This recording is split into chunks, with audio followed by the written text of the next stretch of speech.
ความเห็นใจกี่ปีที่เราจากเงาบ้านนา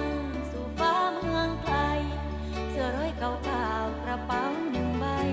กับบุตรมอปลายยังจำได้ดีถึงในวันนี้